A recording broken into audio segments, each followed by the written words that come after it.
পণ্ডিত মনে করে আমি যা জানি আর জগতে কেউ জানে। আরে আমি পণ্ডিত, আমি জানবো না, তুমি সাধারণ, তুমি কি জানবে? এটা কিন্তু পণ্ডিতের কথায় কথায় একটা স্বভাব, অভ্যেস। গোপীনাথ বললেন, আপনি কি সব শাস্ত্র ভুলে গিয়েছেন? বলে, সার্বভৌম নামটা কি এমনি এমনি মুখ দেখে দিয়েছে? আমার প্রতিভা দেখে তো আমার এই সার্বভৌম উপাধি। কিন্তু আপনি এত শাস্ত্র পড়েছেন, তাহলে কি ভাগবত অধ্যয়ন করেন? নিগম কল্প তরুর বলিতম ফলম সুখ মুখাদ অমৃত দ্রব সংযুত পিবতম ভাগবত রস আলয় মুহুরহু রসিকাভূমি বাহুকা। নিখিল শাস্ত্রীর সার এই শ্রীমদ ভাগবত। আপনি বেদান্তের চর্চা করেন, কিন্তু জানেন না বেদান্তের সার শ্রীমদ ভাগবত নিঃস্বতী। সর্ববেদান্ত ঈশ্বরম শ্রীমদ ভাগবত ঈশ্বতী। তাহলে ভাগবতেই তো বলা আছে এই গৌরাঙ্গীর অবতারের কথা। মহাভারতে আছে সুবর্ণ বর্ণ হেমাঙ্গ বরাঙ্গ চন্দনাঙ্গ দিয়ে শ্লোকে। ভাগবতে বলা আছে কৃষ্ণ বর্ণং দিশা কৃষ্ণ সাঙ্গ পাঙ্গাস্ত্র পার্ষদম যজ্ঞই সংকীর্তন প্রায় যজন্তি শুনে দশ। আরেকটা কথা বলবো, আপনি তো নিজের চোখে দেখেছেন জগন্নাথ মন্দিরে নিজের ঘরে নিয়ে এসে সব শাস্ত্র মিলিয়ে মিলিয়ে আপনি নিজের চোখে দেখেন। গোপীনাথ, তুমি তো তোমার মতো করে কথা বলছো, কিন্তু সে তো সন্ন্যাসী, তার সন্ন্যাস রক্ষাটা হবে কি করে? গোপীনাথ দেখলো যে পণ্ডিতকে বোঝাবার সাধ্য আমার। একটা কথা বলবো, কিছু মনে করবেন না তো? না, আপনারা কিছু মনে করবেন না তো? তাহলে আপনারা সরাসরি বলুন যে বলার দরকার।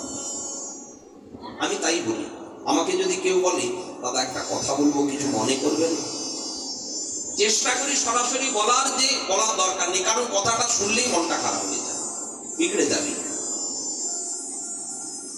কিন্তু যদি কোনো কোনো ক্ষেত্রে বলা যায় না, আচ্ছা বলুন, কিছু মনে করবো না, বলুন, কিন্তু বলার পরে দেখবেন মন খারাপ হতে বাধ্য।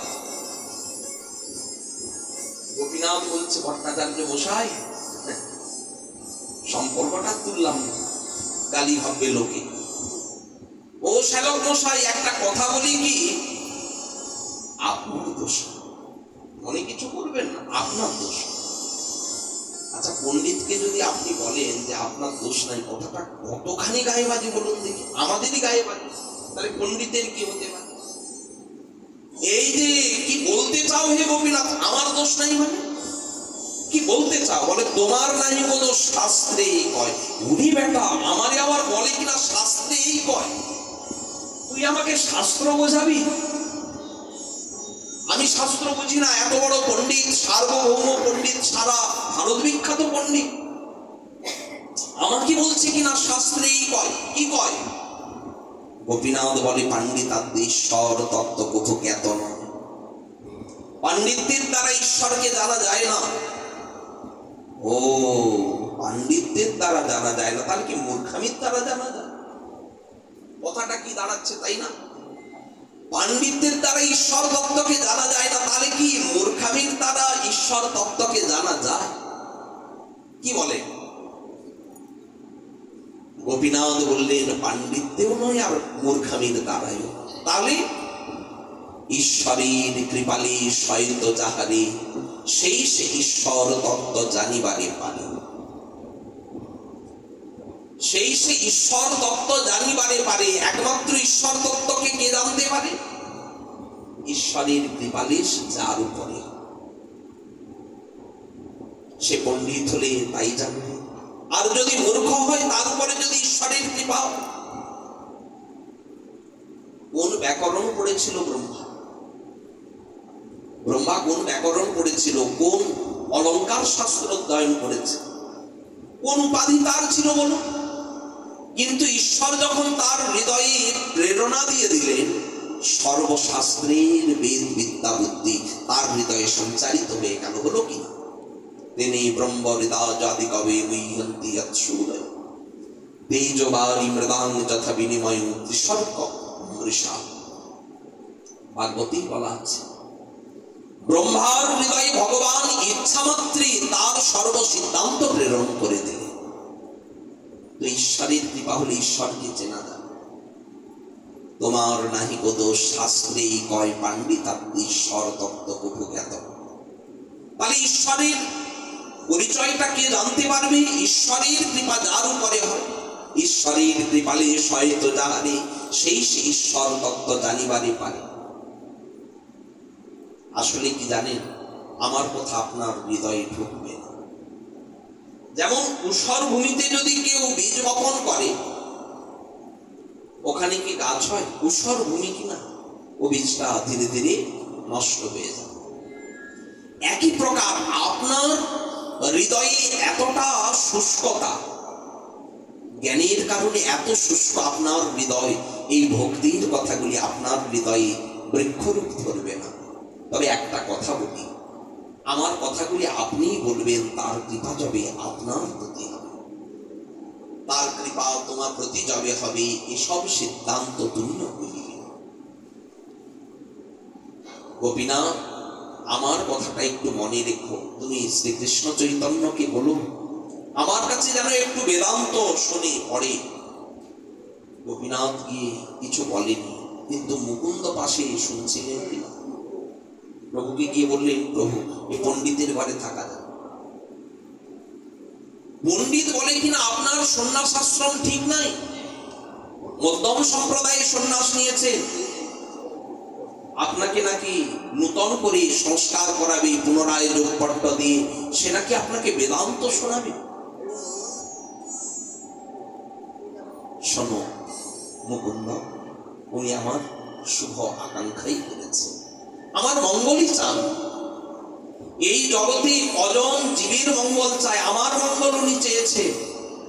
আসলে তোমরা বুঝবে না, সত্যি মনকে সংযম করা কঠিন। মন তো খুব চঞ্চল, সব থেকে স্থির করা কঠিন মনকে। সবকিছুকে স্থির করা যায়, মনকে স্থির করা যায় না। উনি বেদান্ত শোনাতে চান, আমিও বেদান্ত শুনতে চাই। পরের দিন স্নান করে গিয়ে সার্বভৌমের ঘরে উপস্থিত। ভট্টাচার্য বলে, এই তো বেশ বেশ বেশ, বাহ, সন্ন্যাসীর ধর্ম কি জানো? বেদান্ত। বসো বসো, আসনে বসো, নিরন্তর করো তুমি বেদান্ত শ্রবণ, আমি বলবো তুমি শুনবে। বেদান্ত পাঠ শুরু করলেন সার্বভৌম ভট্টাচার্য। গড়গড় করে বলে যাচ্ছে, প্রভু মৌন হয়ে বসে বসে খালি শুনছে, কিছু উত্তর করেনি। খালি বলেছিল, আপনি তো সন্ন্যাসীরও হিতকর্তা, আপনি গুরু, আমাকে শিষ্য বলে আমার যেটি মঙ্গল আপনি সেটিই করবেন। একটা জগতের নিয়ম প্রায়শ লক্ষ্য করা যায়, আপনি যদি কাউকে কোনো কারণে গুরুত্ব দেন, উনি চায় আমি তাহলে গুরু। আপনি কাউকে একটু গুরুত্ব দিয়েছেন, তো সে মনে মনে ভাববে তাহলে আমি এক কাজ করি, ওর গুরু হয়ে যাব। গুরু হতে সবাই চায়। ভট্টাচার্য আর কি ব্যতিক্রম হবে? প্রভু তাকে গুরুত্ব দিয়েছে, বলেছে আপনি সন্ন্যাসীর উপকর্তা। আপনার কাছে কত কত সন্ন্যাসী অধ্যয়ন শিক্ষা নেই, আমি শিষ্যের মতো। এই যে গুরুত্ব দিয়েছে, এখন ভট্টাচার্য মনে মনে ভাবছে ভালোই শিষ্য পেয়েছে। শোনো, আজ তো সন্ধে হয়ে গেল, আবার কাল এসো। এইভাবে 7 দিন বেদান্ত শুনে।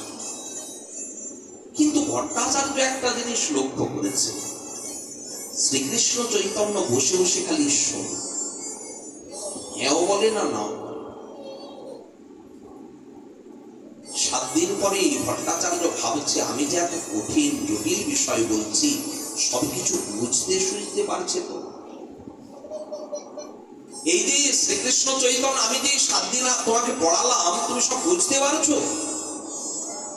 শ্রীকৃষ্ণ চৈতন্য খান মেরে বললেন, না পণ্ডিত মশাই, আমি তো বুঝতে পারছি, জটিল বিষয় তো, কঠিন বিষয়, সহজে বোঝার নয়। আচ্ছা বলো, কোন জায়গাটা বুঝতে পারো? পণ্ডিত মশাই, আসলে আগা থেকে গোড়া পর্যন্ত কোনটাই হচ্ছে।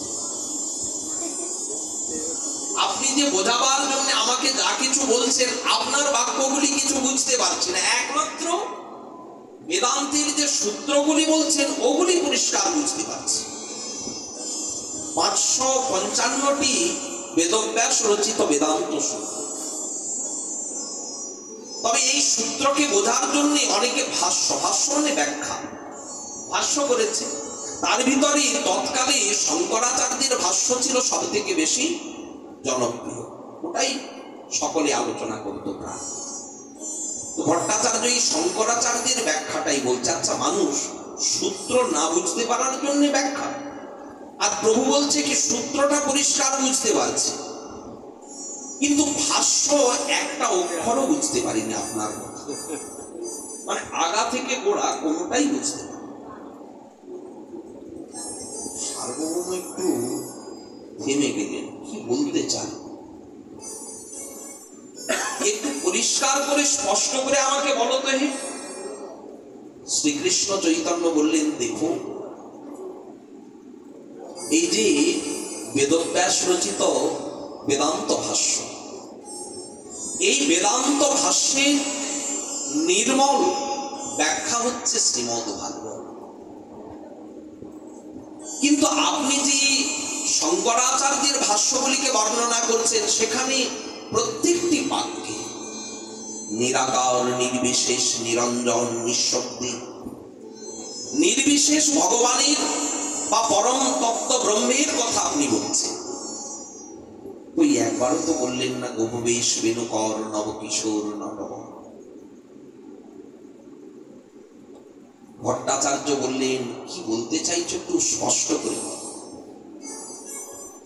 তাহলে আপনাকে একটা কথা বলি, আপনি যে বললেন এই ব্রহ্মের কোনো আকার আকৃতি নাই, নিরাকার, তাহলে নিরাকার যদি হয়, বরহা বিড়ং নটবর বপু কর্ময় কর্ণিকার বিভ্রত বাস কনক কপিসং বৈজয়ন্তীং চ মাল রন্ধ্রান বেণু রধর সুধয়া পূরয়ন গোপবৃন্দৈ বৃন্দারণ্যং শপদ রমণং প্রাবিশদ গীত কীর্তি। এই শুনেই তো সুকমনির ব্রহ্ম ধ্যান ছুটে গেল। প্রভু বললেন, দেখুন শাস্ত্রে বলা আছে যে বেদ ভগবানের আকার নাই বলে বলেছে, চরণ নাই অপানি পাদ, সেই বেদ আবার কি বলছে, তিনি হাঁটেন করে সর্বগ্রহ। বুঝিয়ে দিন তো, যার পা নাই, যার হাত নাই, অপানি পাদ, তিনি পা না থাকলে হাঁটে কি করে, হাত না থাকলে কিছু গ্রহণ করে কি করে? প্রাকৃত নিষেধী অপ্রাকৃত করই স্থাপ। আমাদের মতো প্রাকৃত তার দেহ নাই, কিন্তু আছে দেহ, সেটা হচ্ছে অপ্রাকৃত দেহ। যে স্বরূপের কথা শুনি, বরহা পিড়ং নটবর বপু, এই শ্লোকটা শুনি সুখদেব ছুটে চলেছে। কি শুনলাম? বাবার কাছে গিয়ে বলছে, পিতা এতদিন ব্রহ্মের আরাধনা করলাম, আজ মনটা কেন তোলে কেন? বেদব্যাসজি তখন বলছে, এটা তো ভক্তির মহিমা। আত্মা রামস্য মুনৈনির গ্রন্থাপরুক্রমে কুর্বন্তি অহৈতুকীন ভক্তি অদ্ভুত গুণহরি। ভক্তির এত প্রবল ক্ষমতা, শক্তি, নির্বিশেষ ব্রহ্ম ধ্যানীকে আকর্ষণ করে টেনে আনে কৃষ্ণ গুণে। তার প্রমাণ সনকাদি মুনি, তার প্রমাণ। তার প্রমাণ হচ্ছে কি স্বয়ং সুখদেব।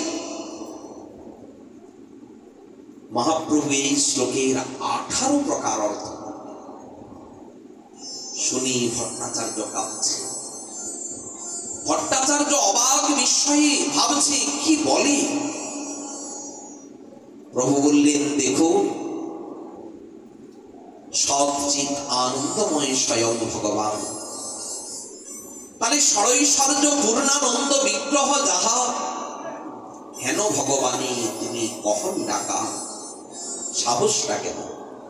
স্বাভাবিক তিন শক্তি যেই ব্রহ্মে হয়, নিঃশক্তি করিয়া তারি করহ নিশ্চয়।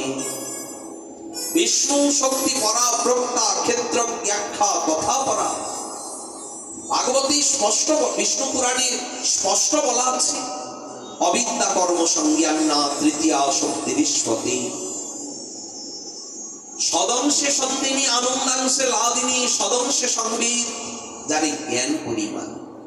তাহলে মূল মুখ্য তিন শক্তি।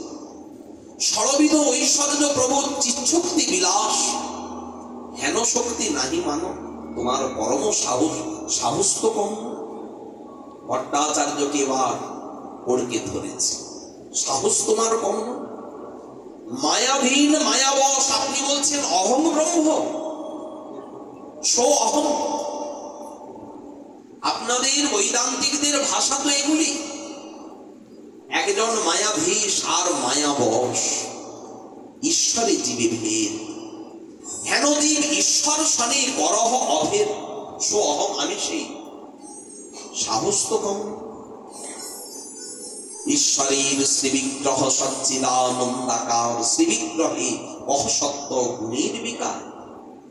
ভুল হচ্ছে না? ভট্টাচার্যের পায়ের মাটি সরে যাচ্ছে। এত পণ্ডিত সম্মিলিত হয়ে আমাকে যে উপাধি দিলেন, তারা তো মুখ দেখে দেয়নি, আমার পাণ্ডিত্য দেখে দিয়েছিল। মানে কত শাস্ত্রে আমার অভিজ্ঞতা জ্ঞান, তাই দেখে তারা আমাকে পণ্ডিত বলে সার্বভৌম উপাধি দিয়েছে। আর আজকে আমার এই সন্ন্যাসীর কথা শুনে মনে হচ্ছে জগতে আমার থেকে মূর্খ তো দ্বিতীয় আর নাই। শাস্ত্রের বিন্দু বিসর্গ আমার জানা হয়নি। কোথায় সাগর সিন্ধু আর কোথায় এক কণিকা বিন্দু। আমি বৃষ্টির মাত্র একটা ফোঁটা, তাও কোথাকার জল ওই সাগরেরই উঠে আসা জল, তার একটা কণিকা। তাহলে কোথায় বিন্দু আর কোথায় সিন্ধু, আমার জ্ঞানটা ওই বিন্দুর মতো। আর যে আমাকে বোঝাচ্ছে, আমার মনে হচ্ছে ইনি তো জ্ঞানীর সাগর, ইনি তো সিন্ধু। তখন ভট্টাচার্য নিজে নিজেই লজ্জিত। লজ্জিত হয়ে কি করবে? ভট্টাচার্য সনকাদি সুখদেব তাহাতে প্রমাণ, এই মত নানা মত করেন ব্যাখ্যা। শুনি ভট্টাচার্যের মনে হইল চমৎকার, প্রভুকে কৃষ্ণ জানি করে আপনাধিকার। ছি ছি ছি, নিজেকে এত বড় পণ্ডিত ভেবেছিলাম। গোপীনাথ আমাকে আগেই বলেছিল, সেদিন তো আমার মনে প্রতিটি বিশ্বাস হয়নি, কিন্তু আজ আমি নিশ্চিত হলাম ইনি তো সাক্ষাৎ কৃষ্ণ। মহাই অপরাধ করিল আমি গর্বিত হইয়া, আত্মনিন্দা করি লইল প্রভুর শরণ। আত্মনিন্দা করি লইল আজ প্রভুর শরণ।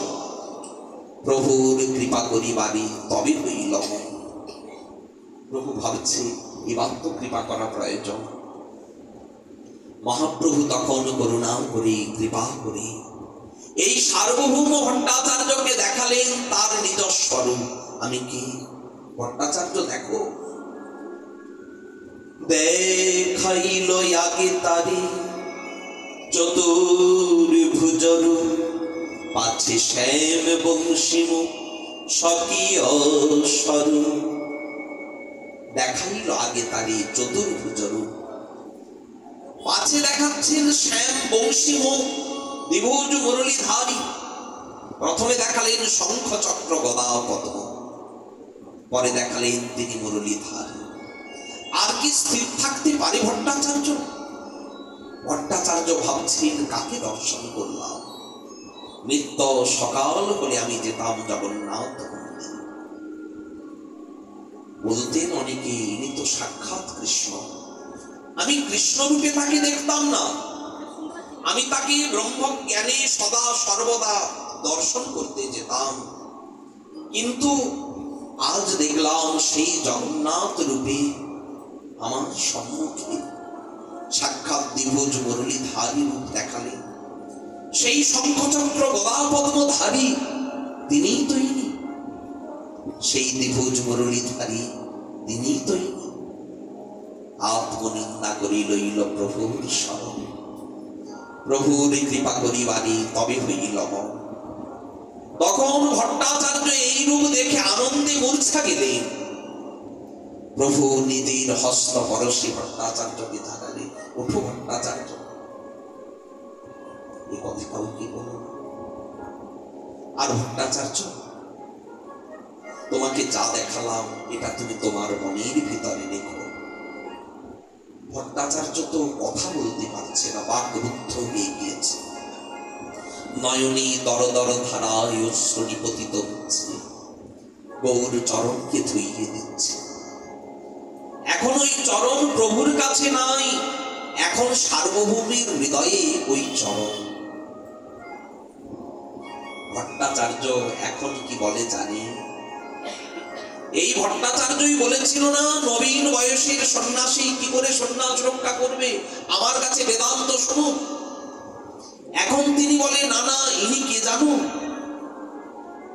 বৈরাগ্য বিদ্যা নিজ ভক্তি যোগ শিক্ষার্থমিক পুরুষম পুরাণ শ্রীকৃষ্ণ চৈতন্য শরীরধারী কৃপাং বুধির্জং স্তমহং প্রপদ্যে কালান্যষ্টম নিজ ভক্তি যোগং নিজং নিজং প্রাদুষ্কর্তুম কৃষ্ণ চৈতন্য নাম আবির্ভূতস্য তুষ্য পদারবিন্দে গাঢ়ং গাঢ়ং লিয়তাং চিত্তভৃঙ্গম।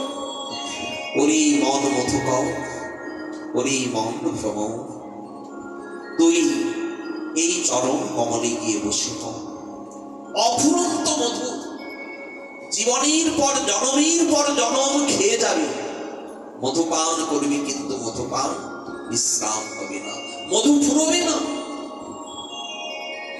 কালের কঠিন গতিতে যে ভক্তি নষ্ট হয়ে গিয়েছিল, সেই ভক্তি প্রচার করতে যিনি এসেছেন শচীনন্দন রূপে, এখন আর কালো না, এখন তো গোরা।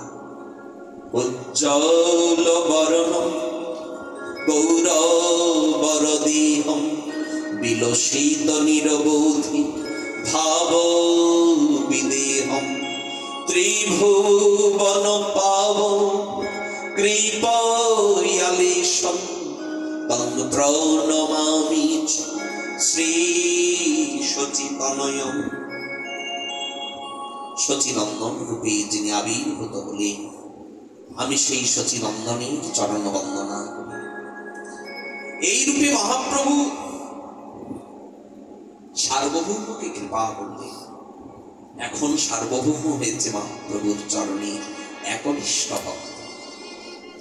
এখন আর সেই জ্ঞানীর অভিমান নাই, বরং ভক্তির স্রোতে তিনি সতত উদ্ভাসিত হন।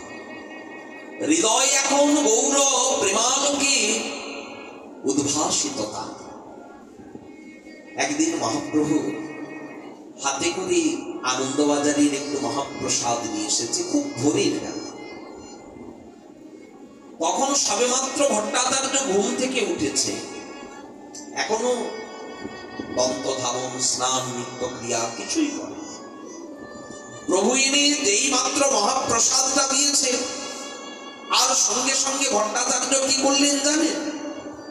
সার্বভৌম ভট্টাচার্য আর কিছু না তাকিয়ে মহাপ্রভুর হাতের থেকে ওই মহাপ্রসাদ নিয়ে উনি বলছেন, ন দেশ নিয়মস্ত, কোন নিয়ম নেই, ন কাল নিয়মস্তথা, কোন কালাকালীর বিচার নাই, কোন নিয়মের অপেক্ষা নাই।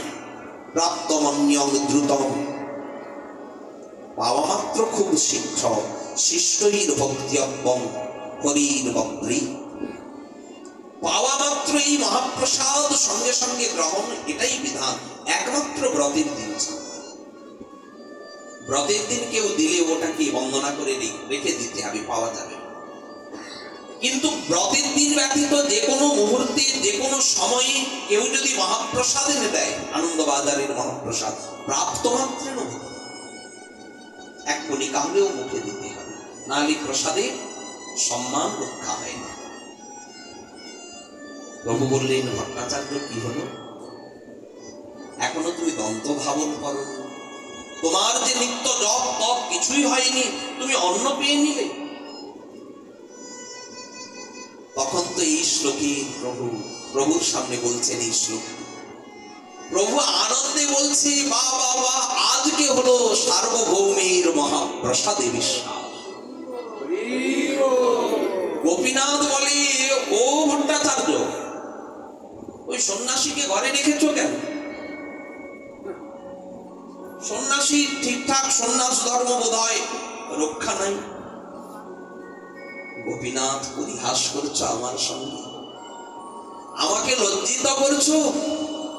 গোপীনাথ, সত্যি কথা, সেদিন ভীষণ রাগ হয়েছিল জান। তুমি যখন বলছিলে তোমার নাহি কোনো শাস্ত্রে এই কয় পাণ্ডিতাদি ঈশ্বর তত্ত্ব বহু জ্ঞাত নয়, এত রাগ হয়েছিল কি বলবো। তারপরে আবার তুমি বললে কি, যেদিন তোমার প্রতি তার কৃপা হবে সব সিদ্ধান্ত তুমিও কহিবে। আমি মনে মনে ভাবছিলাম এই কথা আমি কোনোদিন কখন, কিন্তু গৌরাঙ্গ যেদিন আমাকে করুণা করলেন, সত্যি তোমার কথাটাই অক্ষরে অক্ষরে মিলে গেল। আসলেই তাকে দেখলেও চেনা যায় না তার কৃপা ছাড়া। দেখেছিলাম তো, কিন্তু তার কৃপা লাগে, কৃপা ছাড়া তাকে চেনাওয়া জানা যায় না। ভগবানের কৃপায় ভগবানকে জানা যায়। সেই থেকে ভট্টাচার্য হলেন মহাপ্রভুর চরণে অনুরক্ত ভক্ত। মহাপ্রভু কিছুদিন নীলাচলে থাকলেন এবং নীলাচলে থাকার পরে প্রভু সার্বভৌম আদির সঙ্গে একদিন আলোচনা করছে, ভট্টাচার্য, আমার অনেক দিনের ইচ্ছা, মনের বাসনা, একবার দক্ষিণ ভারত দর্শনে যাব। আসলে প্রভুর মনোইচ্ছার কারণ দক্ষিণ ভারতকে বৈষ্ণবীকরণ করে আসবো, সত্য ভক্তির আচরণ জানিয়ে আসবো। এই কলিযুগে যে হরিনাম সংকীর্তনী সাধন সম্রাট, সর্বসাধনার শীর্ষে অবস্থান করছে, এটা সকল দক্ষিণ দেশকে জানাও। দেশ উদ্ধার করতে যাবে। নিতাই চাঁদ বললেন, ঠাকুর আমি রাস্তাঘাট সব চিনি, বহুদিন দক্ষিণ ভারতে আমি পরিভ্রমণ করেছি, অলি গলি সব জানি, কোথায় কোন মন্দির আছে বিগ্রহ আছে সব জানি, চলো আমি যাই তাহলে সাথে। বলে, না না, তুমি আমার দণ্ড ভেঙেছ। নীলাচলে আসার পথে আবার ওখানে গিয়ে কি ভাঙবে কি করবে, বিশ্বাস আমি আর করি না, একা একা যাও। সার্বভৌম ভট্টাচার্য বললেন, প্রভু একা যাবে এটা কেউ মেনে নিতে পারে, একজনকে অন্তত সাথে না। বলে, একজনকে নিলে আরেকজনের দুঃখ হবে মনে, তার থেকে কাউকেই নেব। প্রভু, কারোর দুঃখ হবে না, আমরা সম্মিলিত ভাবে একজনের নাম নির্ণয় করেছি, সরল কালাকৃষ্ণ। আপনার কোন প্রকার কার্যে কোনো বাধা দেবে না, কারণ সরল দোষী, আর তোমার প্রতি খুব সুস্নিগ্ধ ভক্তিমান। আমরা সবাই সুখ পাবো, কারণ তোমার বস্ত্র জলপাত্র বয়ে নিয়ে যাওয়া, তোমার জন্য একটু রন্ধন করে দেওয়া, এই কালাকৃষ্ণ দাসকে আপনি আমাদের অনুরোধ সাথে নিন। প্রভু সেই অনুরোধ রক্ষা করে কালাকৃষ্ণ দাসকে নিয়ে চলবে। যাওয়ার সময় সার্বভৌম ভট্টাচার্য কহে মহাপ্রভুর চরণে, প্রভু আপনি তো দক্ষিণ ভারতে যাচ্ছেন, নিশ্চয় গোদাবরী পর্যন্ত বা আরো দূর যাবেন। এই গোদাবরীর তীরে বিদ্যানগর বলে একটা স্থান আছে, সেখানে অধিকারী হয় রামানন্দ রায়, অধিকারী হয় দেব বিদ্যানগর। রামানন্দ রায় পরম প্রেমিক ভক্ত। রায় রামানন্দ আছে গোদাবরী তীরে, অধিকারী হয় দেব বিদ্যানগরী। কিন্তু শূদ্র রায় তো, এবং সে তো বিষয়ী, যেহেতু ওখানকার অধিকারী রাজার তুল্য, তাই প্রভু শূদ্র বিষয়ী জ্ঞানে তারই উপেক্ষা না করিবে। আমার বাক্যে প্রভু তারই অবশ্য মিলিয়ে বুঝতে পারবে যে তার মতো রসিক ভক্ত পৃথিবীতে বোধ হয় আর দ্বিতীয় নাই। মনে মনে ভাবছেন প্রভু তার কারণেই তো বিশেষ দক্ষিণ ভারত যাত্রা। প্রভু কথাগুলি শুনে সিন্ধু তীর ধরে চলে গেলে। কিছু দূর গিয়ে ভক্তগণকে বিদায় দেব, তোমরা নিজ নিজ গৃহে ফিরে যাও, আর আমি দক্ষিণ দেশ দর্শন করেই পুনরায় ফিরে আসব। প্রভুর বিরহে সকল ভক্ত উৎকণ্ঠিত অন্ত বিরহ কাতর। প্রভু চলে গেলেন দক্ষিণ ভারত গমনে। কর্মক্ষেত্র হয়ে প্রভু গোদাবরীর তীরে গেলেন। সেখানে বিদ্যানগরে গিয়ে গোদাবরীতে স্নান করছে। কি অপূর্ব প্রকৃতি! প্রভুর ভ্রম হলো এই কি বৃন্দাবন? গোদাবরী দেখে যমুনা ভ্রম, চারিদিকে বৃক্ষ তরুলতা, গাছের শাখে শাখে কোকিল কবুতান করছে, পাখিগুলি ডাকছে গাছের ডালে বসে, মধুলোভে গুনগুন স্বরে গান করছে ভ্রমর কলিপুর। প্রভু ভাবের আবেশে তন্ময় হয়ে গোদাবরীতে স্নান করে উঠলেন তিনি। বসে বসে ভাবছেন এখনো আসে না, এখনো আসছে না। গৌর লীলায় এটাই হচ্ছে বৈপরীত্য। সব জায়গাতে দেখেছি ভক্ত অপেক্ষা করে।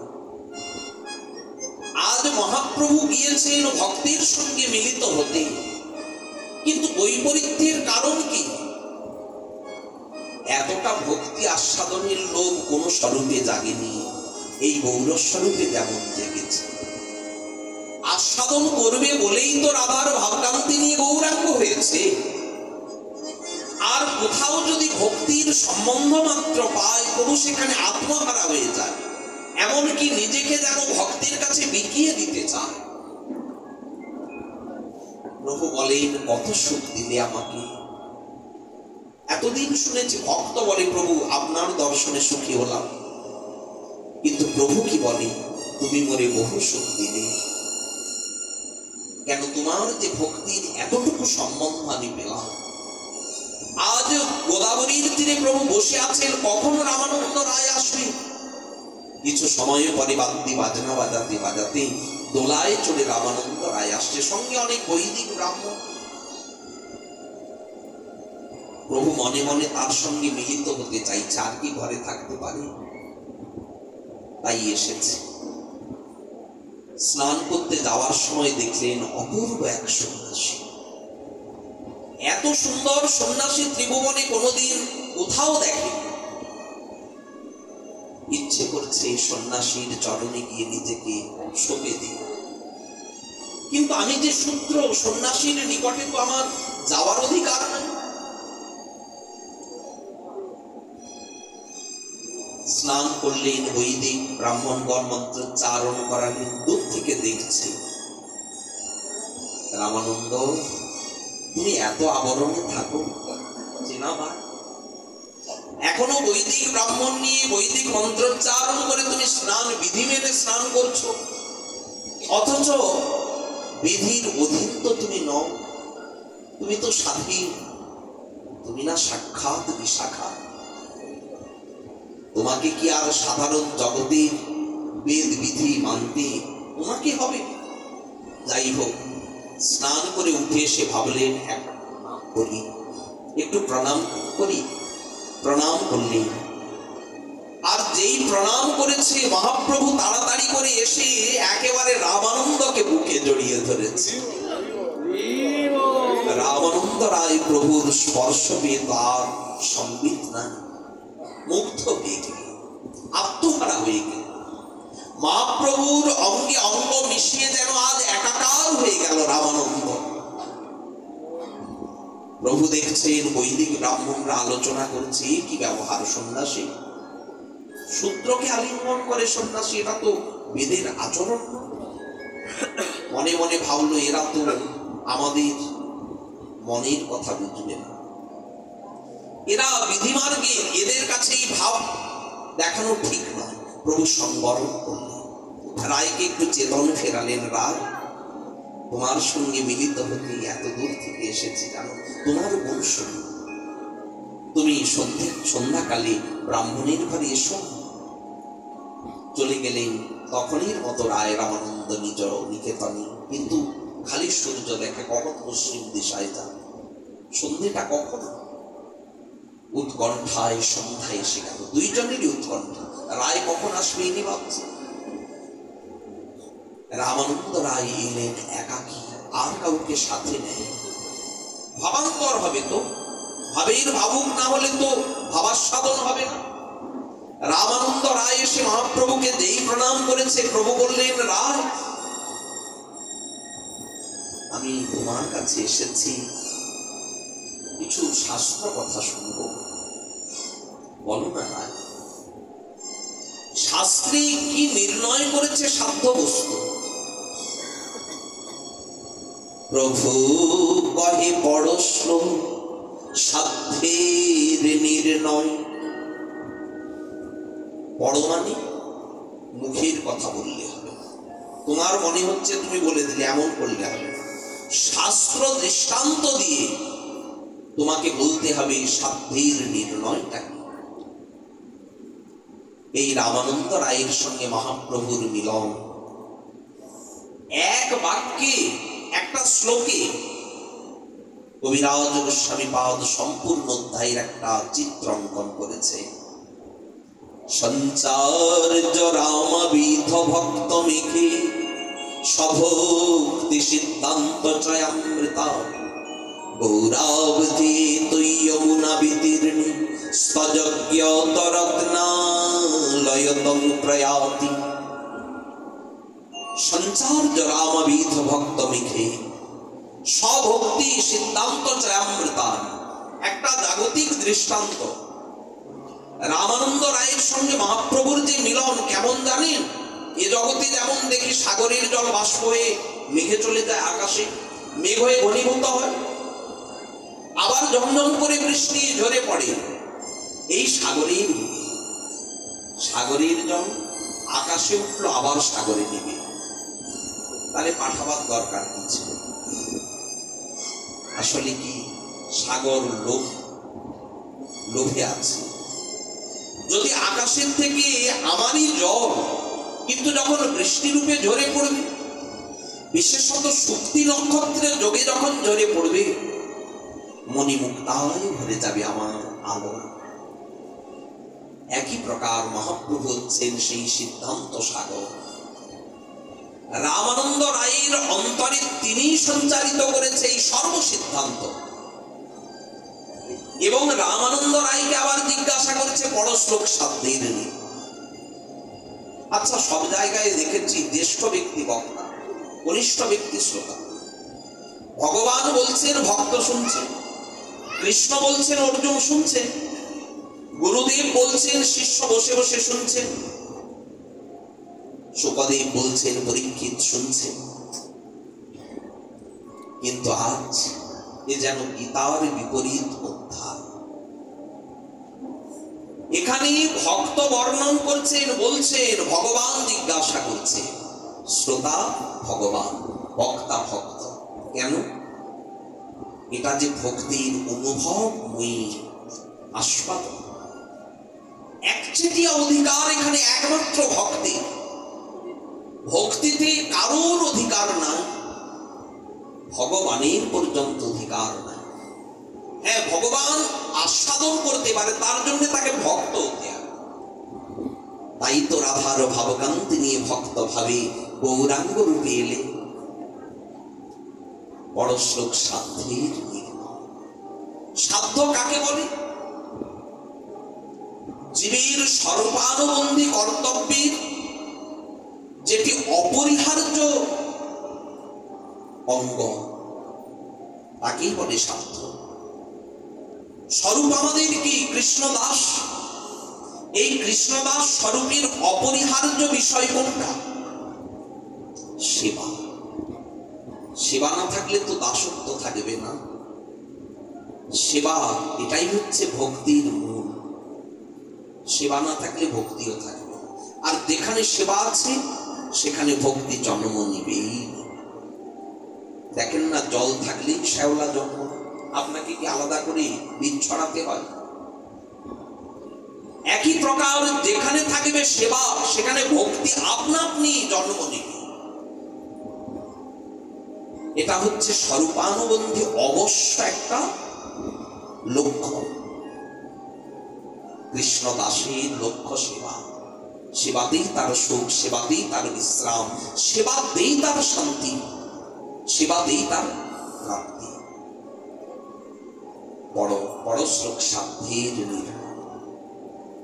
রামানন্দ রায় তখন বললেন, ভাবছি মনে মনে, ঠিকই আছে সন্ন্যাসী, অদ্ভুত সন্ন্যাসী, তবু একেবারে প্রথমেই সেই রাজ্যে ওনার কতখানি গতাগতি বুঝতে তো পারছি না। একেবারে প্রারম্ভ স্তর থেকে বলি। রামানন্দ রায় বললেন, স্বধর্মাচরণে কৃষ্ণ ভক্তি হয়। এই যে চারি বর্ণ, চারি আশ্রম, বর্ণাশ্রম চারবতা, পুরুষেন পরোপমান, বিষ্ণুর আরাধ্যত্বে পন্থা, নান্য স্তোত্র সকার।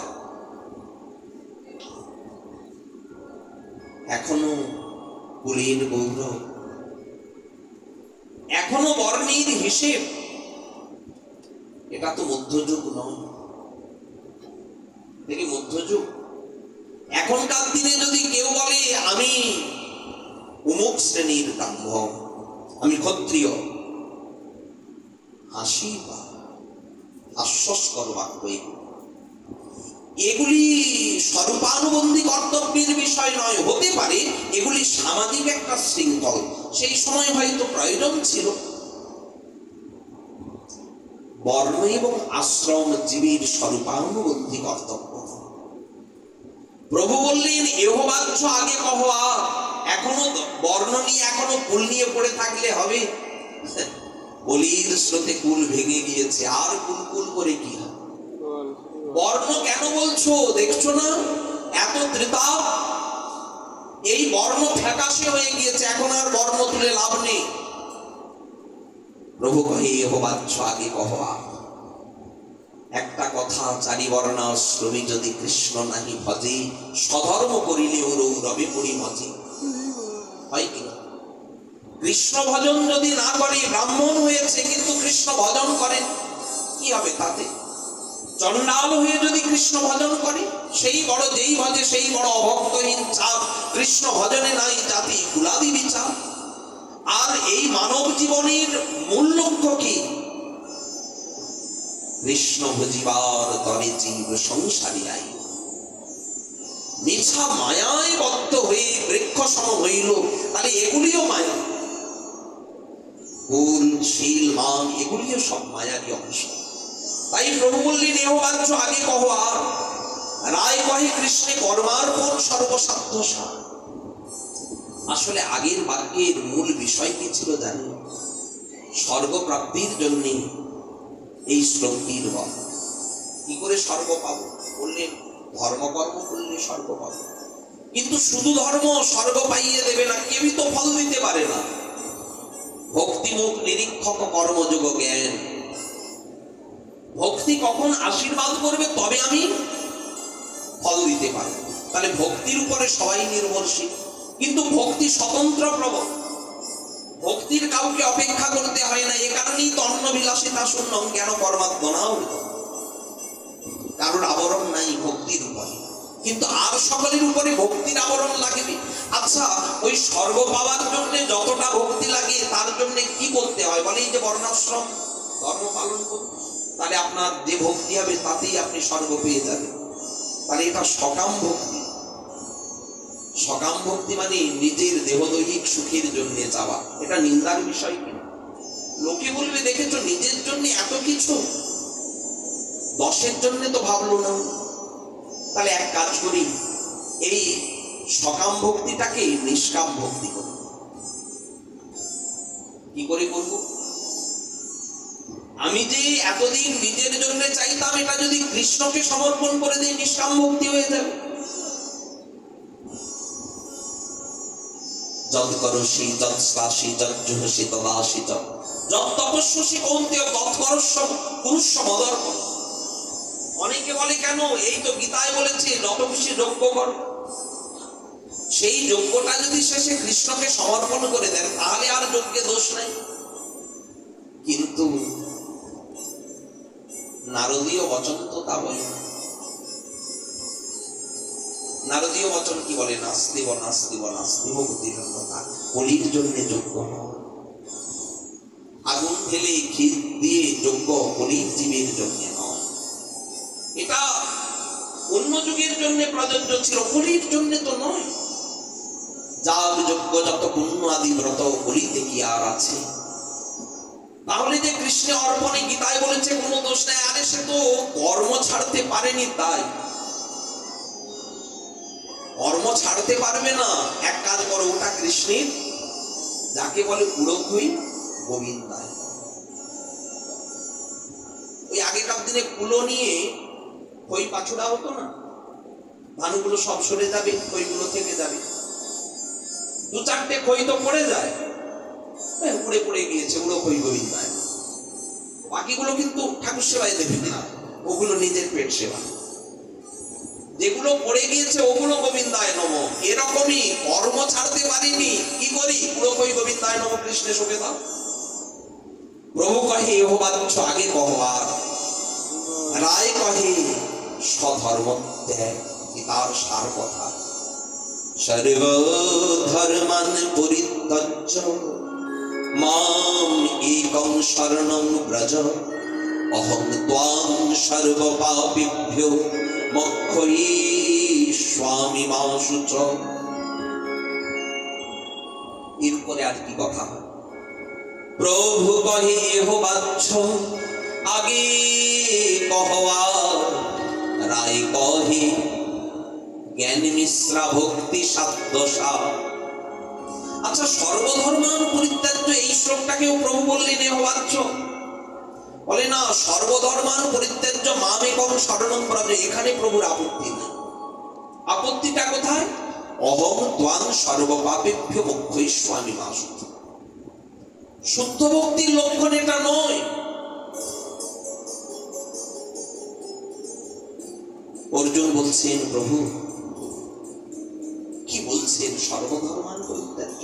আগের অধ্যায়ে আপনি বললেন ধর্ম না করলে নরকগতি, সপ্তদশ অধ্যায়। আর অষ্টাদশ অধ্যায়ে গিয়ে বলছেন কি? সর্বধর্মান পরিত্যাজ্য। তুমি কি আমাকে নরকে পাঠাবে নাকি ঠাকুর? বলে ভয় নাই, সব ধর্ম ত্যাগ করলে পাপ হয়, সত্যি নরকে যেতে হয়, কিন্তু সব ধর্ম ছেড়ে যদি আমাকে ধর্ম, যারা অধার্মিক তারা তো বলে আমরা কোনো ধর্ম কর্ম করি না, ধর্মকে মানি না, তাহলে তো ওরা গীতার কথাই মানলো, সর্বধর্মান পরিত্যাজ্য। একটা অংশ মেনেছে, আরেকটা মানি মাম একং শরণং। কিন্তু পাপের কি হবে? ধর্ম ত্যাগের যে পাপ, সেটার কি হবে? কেন? অহং ত্বাং সর্ব পাপেভ্যো মোক্ষয়িষ্যামি মা শুচ, আমি সব পাপ থেকে মুক্ত করে দেব। ও, তাহলে তো ভরসা আছে, চলো গোবিন্দ ভজি। ভরসায় গোবিন্দ ভজতে চললাম, তাই না? আজ্ঞায়ৈবান গুণান দোষান ময়া দিষ্টানপি সকাম। আচ্ছা, ভগবান যে আদেশগুলি করেছেন সেই আজ্ঞাগুলি মেনে পালন করে কেউ যদি জীবনে চলে, আজ্ঞায়ৈব গুণান দোষান ময়া দিষ্টানপি সকাম, এবং তারা কি করছে? আমাকেই ভজনা করছেন, আমাকে লক্ষ্য করেই তারা চলেছে। মায়া দিষ্টানপি সকাম ধর্ম সন্ত্যাজ্য য সর্বাম সচ সত্যম, তিনিই হচ্ছেন উত্তম। ধর্মান সন্ত্যাজ্য য সর্বান মান ভজেত সচ সত্যম, তিনিই হচ্ছেন উত্তম ভক্ত। আচ্ছা, পতিব্রতা রমণী কি বিচার করে দোষ এবং গুণ পতি, তারপরে পতিকে ভালোবাসে? মহাপ্রভু কি বললেন? মত প্রাণনাথ এব নাথ। তুমি যা দুঃখই দাও অথবা সুখেই রাখো, মর্মহতাং করতুবা যথা তথা লম্পট বিদধাতু লম্পট মত প্রাণনাথ এব নাথ। এটাই তো শুদ্ধ ভক্তির লক্ষণ। এখানে বিচার করেছে ভক্ত ভগবানের কি গুণ আছে, কি দোষ আছে, তার আজ্ঞার কি কি দোষ গুণ বিচার করে আচরণ করা।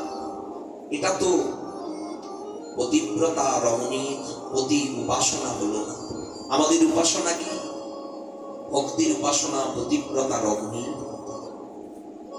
প্রভু কহে বাচ্চ আগে কহা জ্ঞান মিশ্রা ভক্তি সর্বসাধ্য সার। আবার জ্ঞানকে মিশিয়ে দিলে ভক্তির সঙ্গে জ্ঞান ও কর্মাত্মনাবৃতম।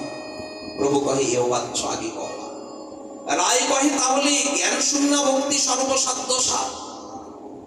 তখন বললেন জ্ঞানী প্রয়াস মুদপাস্য রমন্ত এব জীবন্তি সম্মুখরিতাং ভবদীয় বার্তাং স্থানে স্থিতা শ্রুতিগতাং তনুবাগমনভি যেই প্রায় সজিত জিতে অপ্রিয়সী।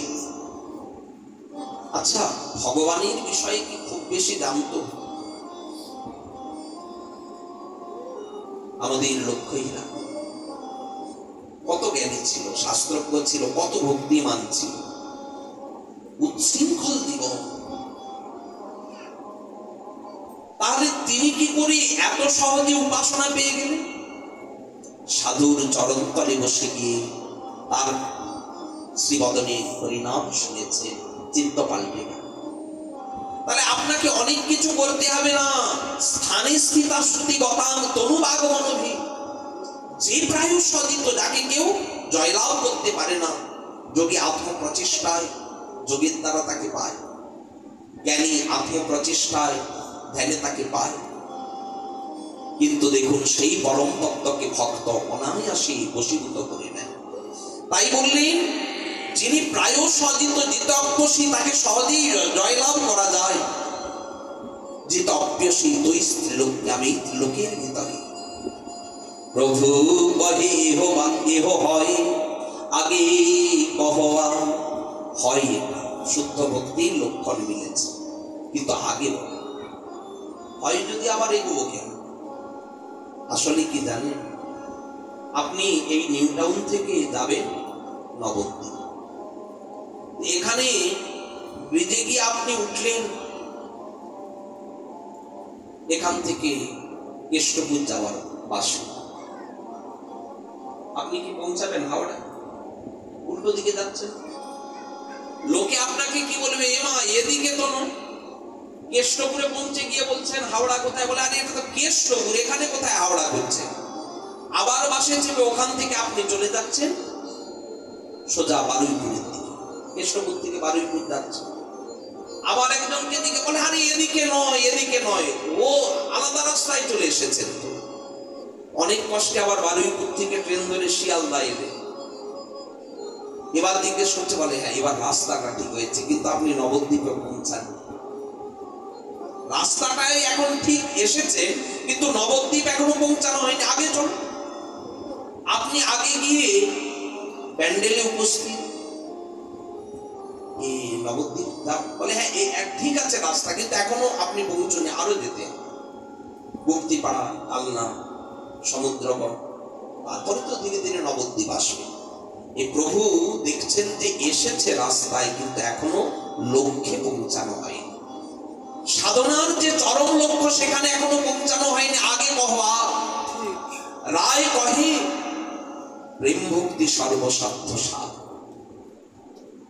যাবৎ ক্ষুদন, আগে বলেছিলেন যাবৎ ক্ষুদন্তি জঠরে জড়টা পিপাসা তাবৎ সুখায় অনুনত ভক্ষ্য। প্রেম ভক্তিটা কি জানেন? প্রেম ভক্তি হচ্ছে ক্ষুধা।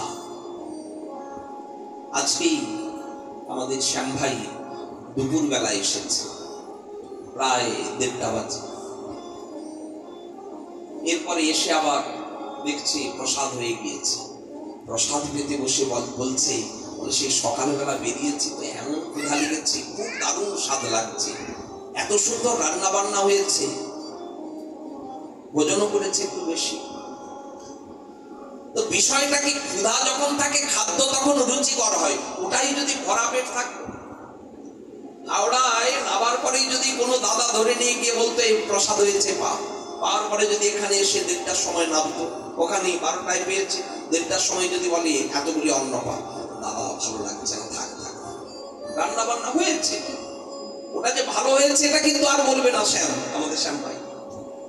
তার মানে কি বলুন তো, যাবৎ ক্ষুদন্তি জঠরে জড়ঠা পিপাসা তাবৎ সুখায় ননত ভক্ষবে।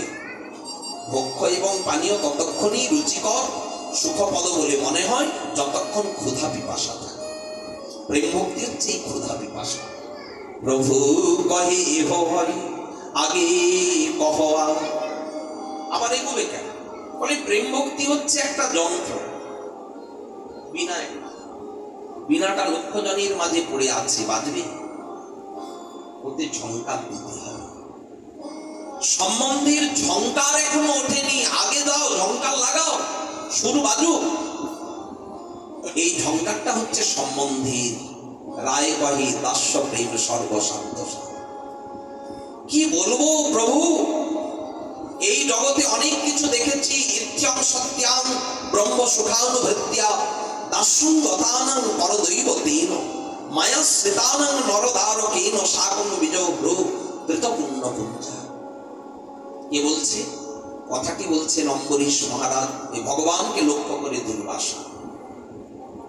কি বলবো, আজ চরণের দাসের মহিমা দেখলাম। সারা দুনিয়া আমাকে ঘোরালো সুদর্শন চক্র, কার জন্য? অম্বরীশের জন্য। তাহলে ভক্তের জন্য ভগবান বলছে আমিও রক্ষা করতে পারি। কে তাহলে রক্ষা করবে সুদর্শনকে? বলে যার চরণে অপরাধ হয়েছে তার কাছে ক্ষমা চাইলে সে যদি ক্ষমা করে তবে সুদর্শন থাকবে। তখন সে প্রণাম করেছে, আমাকে ক্ষমা করে দিন। এই কি আপনি ঋষি বলেন? সেদিন থেকে তো অম্বরীশ অন্ন জল কিছু গ্রহণ করেনি। মুনিবর এত কষ্ট পাবে, আমি নিশ্চিন্তে থাকবো। উনি এক পায়ে দাঁড়িয়েছে। ঋষি এসে বলতে বললেন আমাকে ক্ষমা করুন, আমার জন্য আপনাকে ত্রিভুবন ঘুরতে হবে। ভাবছে মনে মনে এমন দাসের মহিমা, এই জন্য প্রভু দাসের কাছে বাধা রয়েছে। তাহলে এমন যদি দাস কেউ হতে পারে তার কি মহিমা? প্রভু কহি এহ হয় আগে কহা। আমারই তো কেহ বড় ভাবে আপনারই প্রভু, আমি দাস, নিজেকে মনে করি, তার প্রেমে বশ আমি না হই অতি, কিন্তু আপনারই বড় ভাবে আমারে সমহীন। তুমি কোন বড় লোক সমান ভাবছে? তুমি আমি সম। আবার যেমন যশোমতী মা বলছে আমি না শিখালে গোপাল শিখবে কোত্থেকে, তারা দড়ি দিয়ে আজ তোকে বাঁধ। মাতা তারণ ভৎসন পর্যন্ত করছে, নিজেকে বড় ভাবছে। এখানে শুধু অধীন নয়, সর্বতভাবে হয় তাহার অধীন। বশীভূত নয়, শুধু সর্বতভাবে তাহার অধীন। এখন রামানন্দ রায় সেই সখ্য প্রেমের কথা তুললেন। প্রভু আনন্দে বললেন এহোত্তম রায়, এঠো দেয় এঠো খায়, ব্রহ্মাকে পর্যন্ত চমকে দেয়। এই প্রেম এহোত্তম আগে কহা। এ যদি উত্তম হয় আরো আগে, বলে এরও আগে কিছু আছে। হৃদয়ের অনুভূতিটাই তো প্রেম। সবার অনুভূতি সমান। ভালো রাজভোগ খেতে ভালোই লাগে, দেখলে মনে হয় খান দুই চারেক খায়। কিন্তু উনি যদি বলে যে দাদা আরেকটা দেই, আচ্ছা দিন, মনের ভিতরে আছে দিলেই ভালো। কিন্তু উনি যদি না বলে, ইচ্ছে ছিল কিন্তু না বলে তো চলে গেল, একটা করে দিয়েছে, আরেকটা ইচ্ছে ছিল। আরেকজন কিন্তু এত লোভ হয়েছে সে আর স্থির থাকতে না পেরে বলছে দাদা আর দুটো দিন না। দেখুন দুজনেরই লোভ আছে, সমান নয়। একজন লোকটাকে কোন ক্রমে ধরে রেখেছে, আরেকজন লোককে সামলাতে পারছে না। একটু অনুভবের কথা, ব্যাকরণ দিয়ে এগুলো বোঝানো যায়। সখার যে অনুভব, তার থেকে অনুভব বিশেষ রয়েছে কার, সেই কথাটাই প্রভু জানতে চাইছে। ক্ষুধাটা আরো বেশি কার? প্রভুর কাছে রামানন্দ রায় বললেন তাহলে রায় কহে প্রভু বাৎসল্য প্রেম সর্বসাধ্য। নন্দ কিম করদ ব্রহ্মণ শ্রেয় এবং মহোদয় যশোদা চ মহাভাগ পপৌ যশাস্তনং হরি। প্রভু কহি উত্তম রায় আগে কহা। রায় কহে এরও আগে। তাহলে প্রভু কান্তা প্রেম সর্বসাধ্য। ন্যায়ং শ্রিয়ঙ্গ উনিতান্তরিতে প্রসাদ সারজ শীতাং নলিন গন্ধরুচাং কুতয়ং রাসোৎসবে ভুজদণ্ড গৃহীত কণ্ঠম লব্ধা শীর্ষাং চ উদ্গাত ব্রজ সুন্দরী নাম।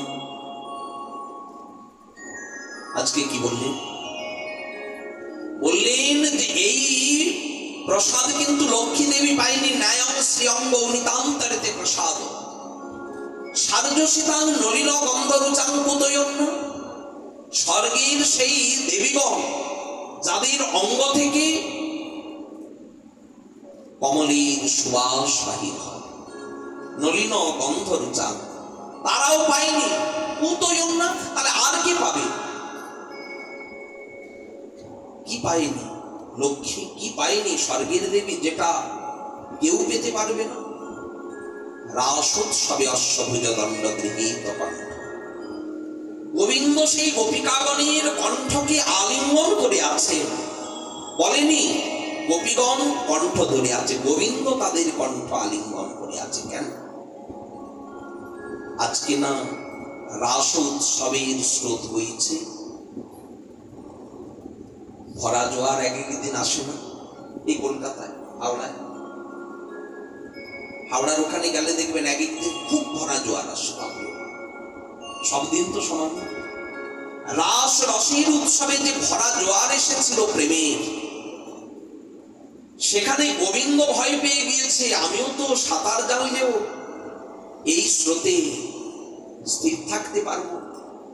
যেমন গঙ্গায় নেবে স্নান করা যায়, নবদ্বীপে গিয়ে সবাই স্নান করে, গঙ্গাতে নেবেই ডুবে স্নান করে। কিন্তু তাই বলে কি হরিদ্বারে গিয়ে সবাই স্নান করে? দেখেই ভয় পেয়ে যাবো রে বাবা। যদি বা কেউ নামে, কি করে নামে বলুন তো? শেকলগুলো ধরে ধরে না, আছে স্রোত টেনে নেয়, এত তীব্র স্রোত। ওটা উচ্চ গতি কিনা? গোপিকাগণের যে প্রেম, সে তো উচ্চ গতি। গোবিন্দ সেখানে নেমেছে, এমনি নামলে হয়? ভালো করে ধরতে হয়, না হলে ভেসে যাওয়ার ভয়। এজন্য গোপিকাগণের কণ্ঠকে দৃঢ় করে ধরেছে, না হলে বলে গোপিকাগণের প্রেমের স্রোতে যদি ভেসে যায়। সেদিন যদি গোবিন্দ ভেসে যেতেন, তাহলে সেদিনেই নবদ্বীপে এসে উঠতে। ওই স্রোতই তো গঙ্গার ঘাটে এসে উঠতো, এখানে এসে স্রোতটা কমতো, এখানে উনি উঠতে। প্রভু দেখলেন ধরা পড়ে যাচ্ছি না। রায় রামানন্দ বিস্ফারিত নয়নী, সেও তো গোয়েন্দা, চোখ ধরতে বেরিয়েছে। চোরকে ধরবে বলে গোয়েন্দা রূপে রামানন্দ এসেছে। কোথায় গেল, কোথায় গেল আমাদের প্রাণেশ্বরীকে চুরি করে নিয়েছ? এই জন্য হাত পাকিয়েছিল। যতই বলুন আপনারা বাহিরে গৌরাঙ্গ সাধু সুপণ্ডিত সাত্বিক ভাবেতে, কিন্তু ভিতর খুঁজে দেখেছ কি উদারুণ বড় চোর। আজও চোর চুরি করে, ব্রজগোপীর ঘরে করেছে না? ননী নবনী চুরি করেনি, গোপীর বসন চুরি করেনি। কেন করেছিল ওগুলি? বলে ছোটখাটো চুরি করে হাত পাকাচ্ছে। যখন উনি ছোটখাটো চুরি করতে করতে দেখলেন না, তাহলে একটা বড় চুরি করে দেখি, গোপীর বড় চুরি করে বসলেন। এখন তো আর ভয় নাই, চোর পেকে গিয়েছে। একদিন রাধার ভাবকান্তি চুরি করে গৌরবে পালিয়ে এলেন, এই নবদ্বীপে কেউ ধরতে পারবে না। ললিতা বিশাখা তারা খুঁজছে, কোথায় গেল আমাদের প্রাণেশ্বরীকে নিয়ে, কোথায় গেল তিনি? সেই স্বরূপ দামোদর রামানন্দ রায় খুঁজতে খুঁজতে এসেছে। আজ তিনি বসেছে রায়, বলো আগে। আচ্ছা, এই হয় সাদ্যাবতী সুনিশ্চয়। গোপিকার প্রেম এটা সাধ্যের নিশ্চিত, কিন্তু এরও আগে যদি কিছু থাকে বলো না রায়, কৃপা করি কহরায় যদি আগে কিছু হয়। ইহা আগে বুঝছে হেন জনে এতদিন নাহি জানি আছো এ ভুবনে, এরও আগে কেউ জিজ্ঞাসা করে? তবে তাহলে শুনুন, ইহা মধ্যে রাধা প্রেম সাধ্য শিরোমণি। আচ্ছা, জগতে দ্বিতীয় রাধা আছে, রাধা তো এক। তাহলে যে বললেন সাধ্য, সাধ্য মানে পাওয়া সম্ভব। রাধা রানীর প্রেম কি জীবনে পাওয়া সম্ভব? আরেকটা কথা, রাধা প্রেম সাধ্য শিরোমণি মানব কি করে? সকল গোপীর ভয়ে গোবিন্দ চুরি করে রাধাকে নিয়ে গেলেন। চুরি করে রাধারে নিল, গোপীগণের ডারি অন্নাপেক্ষা হইলে প্রেমের গাঢ়তা নাশ করে। কি করে বুঝবো? শোনো, চুরি করে নিয়ে যাই,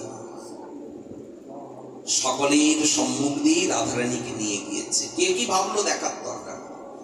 এটা গীত গোবিন্দ আমি বর্ণনা আছে, ভাগবতে অনেক কিছু মোড়কে রাখতে হয়েছে, কারণ শুকমুনির উপরে আদেশ রয়েছে তুমি বাজারে গিয়ে আমাদের কথা বেশি বলবে। দেখেন না, ভাগবতে কোথাও কোনো গোপীর নাম উল্লেখ পর্যন্ত না, ওটা গোপীগণের নির্দেশ। সুখ, তুমি আমাদের দ্বারের পাখি, ঘরের পাখি, তুমি তো সব জানো, আমাদের নিবৃত নিকুঞ্জ লীলা সর্বকিছু তুমি জানো, কিন্তু সবকিছু বলবে না। আর বলতে গেলে কি একটা সমস্যা, 7 দিন তো সময় পরীক্ষিতে, সব কথা যদি বলে দেয়, এই গভীর প্রেমের কথায় ভেসে গেলে উনি প্রেমে মত্ত হয়ে যাবে, কথা বলার শক্তি থাকবে না। এ কারণে নাম উল্লেখ পর্যন্ত করেনি। সেখানে রাসের লীলা কিছু সংক্ষিপ্ত আকারে উনি বলে গিয়েছেন, কিন্তু গীত গোবিন্দমে এর স্পষ্ট উল্লেখ আছে। সকল গোপিকাগণ যখন গোবিন্দের সঙ্গে রাধারানী দেখলেন, ও সর্বত্র প্রেম সমতা, আমার ক্ষেত্রেও যা, অন্য গোপীর ক্ষেত্রেও তা, রাধার কুটিল প্রেম হইল মমতা, ইতস্ততস্তাং সিদ্ধ্য রাধিকা অনঙ্গবান খিন্ন মানস বেতান তাপ কালিন্দ নন্দিনী তটান্ত কুঞ্জে বিষাদ মাধ। গোবিন্দ খুঁজে না পেয়ে সকলকে ছেড়ে দিয়ে চলে গেলেন। কোথায় রাধারানী? কি রাধার প্রেম সর্বোত্তম কিনা, শ্রেষ্ঠ কিনা? তাই রাধা প্রেম সাধ্য শিরোমণি। আচ্ছা, গোবিন্দ আজ খুঁজতে বেরিয়েছে রাধারানী কোথায়? ওনাকেই তো জগৎ খুঁজে, উনি তো কোনোদিন কাউকে খোঁজে না। খোঁজাখুঁজি তো ভজন, ওটা তো ভক্তের সম্পদ। তাহলে ভগবান যে আজ খুঁজতে বেরিয়েছে, উনি খুঁজে পাবেন তো? কোথায় খুঁজবেন, কেমন করে খুঁজবেন? মানিনী রাধারানীকে আবার খোঁজা। শোনো গোবিন্দ, পোশাক পরতে হবে। ভগবানের পোশাক পরে খোঁজাখুঁজি শোভা পায় না, খোঁজা যায় না। তোমাকে তার তো ভক্ত হতে হবে। যোগমায়া বললেন তোমাকে ভক্ত হতে হবে। তাহলে যোগমায়া আমাকে সাজিয়ে দাও। আমি গায়ে নেব নামা বলি, হাতে নেব ভিক্ষার ঝুলি। আমি গায়ে নেব নামা বলি, হাতে নেব ভিক্ষার ঝুলি। মুখে লব রাধা রাধা নাম। আমি রাধে রাধে বলে নগরে নগরে ঘুরে বেড়াও। আজ সেই সাজে সজ্জিত হয়ে এসেছে, চেনা লাগে না? রামানন্দ রায় বিস্ফারিত নয়নে প্রভুকে দেখছে, কেই নেই। তাহলে কি সেই রাধার ভাব কান্তি অঙ্গীকার করে কৃষ্ণ গৌরাঙ্গ হয়ে এলেন? রায় তখন বলছেন, প্রভু আমার একটা নিজের অনুভবের কথা বলুন। বহিলহি রাগ নয়ন ভঙ্গ ভিল, অনুদিন বাড় অবধি নাহি গেল। না রমন না হাম রমণী, দুহু মন মন ভাব বেশল জানি। এত কহি আপন কৃত গীত এক গাইল, প্রেমে প্রভু সহস্রিতা মুখ আচ্ছা দিল। এ কি বলছো রায়, তুমি হাটে হাঁড়ি ভেঙে দিলে যে? দুহু মন মনোভাব বেশ হলো জানি, দুই মন আজ বেসন হয়েছে। পোস্ত সরষে আলাদা করা যায় না? একটা ডিশে দিয়ে ওপর দিয়ে হাত গোলাবে, সর্ষেগুলি চলে যাবে, পোস্ত ছোট দানা পড়ে থেকে যাবে, আলাদা আরামসে করা যায়। কিন্তু যদি শিলপাটা নিয়ে আর বেটে দেয়, বাটনা করে দেয়, আলাদা করতে পারবে না।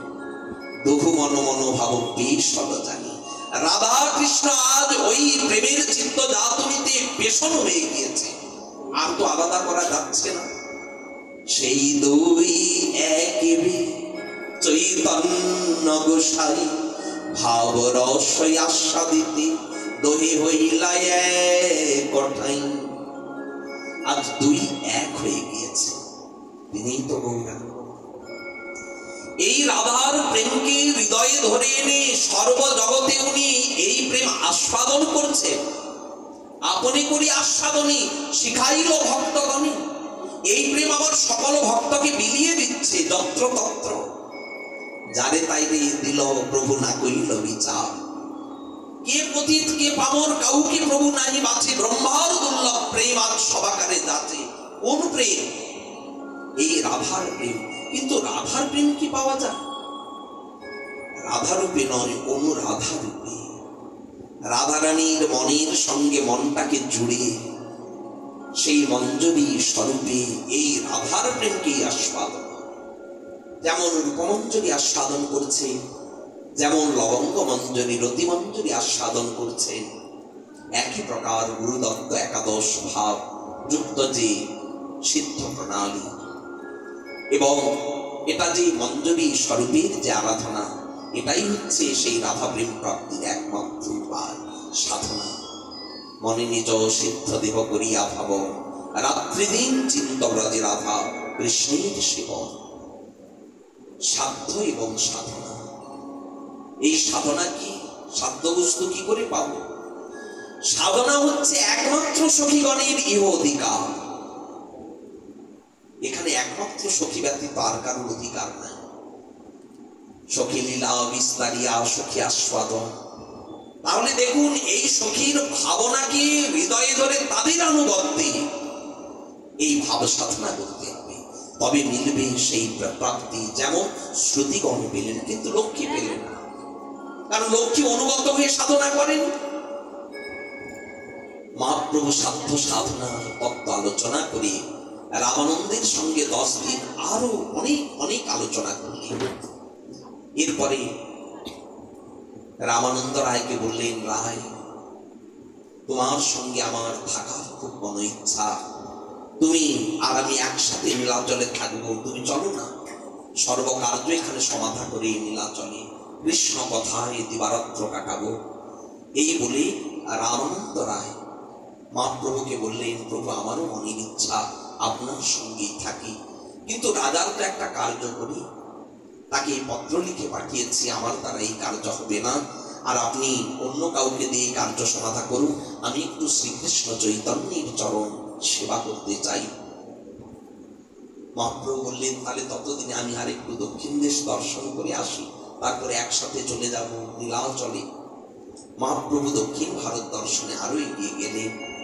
এদিকে নীলাচলের ভক্তগণ উৎকণ্ঠায় অপেক্ষায় চাতকের মতো বসে, কবে আবার গৌর বাড়িতে, আবার গৌর মেঘ থেকে সেই কৃপা বরিশন বা রূপ বরিশন আমাদের প্রতি হবে, আমরা পান করব। চাতক যেমন উৎকণ্ঠায় বসে থাকে, নীলাচলবাসী ভক্ত উৎকণ্ঠায় বসে আছে। আগামীকাল রথযাত্রা, রথে মিষ্টি তো খাওয়া হয়, রথের দিন জিলিপি না হলে জমে, একটা মোটামুটি প্রচলন রয়েছে। অতএব সবাই কি জিলিপি আনবেন? আনবেন, আনতে পারেন, তাতে আপত্তি নাই, কিন্তু ওটা মুখ্য নয়। আমাদের মিষ্টি লাগা নিয়ে মুখে মিষ্টি লাগলেই হলো। জিলিপি আনলে ছোড়াছুড়ি করা যায় না, মজাটা ঠিক হয় না। রথযাত্রায় অনেক কীর্তন আছে, আনন্দ আছে, এই জন্য রথযাত্রায় একটু হরিলুট করতে হয়, চকলেট আদি সঙ্গে করে আনতে হয়। আপনার আগামীকাল প্রত্যেকে 1 প্যাকেট করে চকলেট আনবেন, দাম বেশি হলে 10 টাকার করে আনবেন, তাহলে তো হবে অসুবিধে। 10 টাকার করে 10টা চকলেট আনবেন, আমার জন্য ভালো ভালো চকলেট আনবেন, লোক আছে। জয় মহাপ্রভু। আজকে চতুর্থ দিনের, আজকে কিন্তু মধ্য দিবস, 7 দিনের আজকের দিনটি হচ্ছে মধ্য দিবস, এবং চৈতন্য চরিতামৃতের একেবারে কেন্দ্র এই সাধ্য সাধন তত্ত্ব একটি বিশেষ প্রসঙ্গ। আমরা চতুর্থ দিনে সেই প্রসঙ্গ আজ আলোচনা করলাম। একটু আজকে বিলম্ব হলো, ক্ষমা করবেন, কারণ সাধ্য সাধন তত্ত্ব আলোচনাটা তো একটু বৃহৎ প্রসঙ্গ। তথাপি সংক্ষিপ্ত আকারে আমরা আলোচনা করতে গিয়েও একটু মিনিট 10-15 দেরি হয়ে গেল। নিয়ম 8:30টার মধ্যে বিশ্রাম দেওয়ার কথা, কিন্তু এখন 8:50, প্রায় 20 মিনিট দেরি হয়ে গিয়েছে, ক্ষমা করবে। আজকে এখানেই রাখলাম শ্রী প্রসঙ্গের শুভ বিশ্রাম।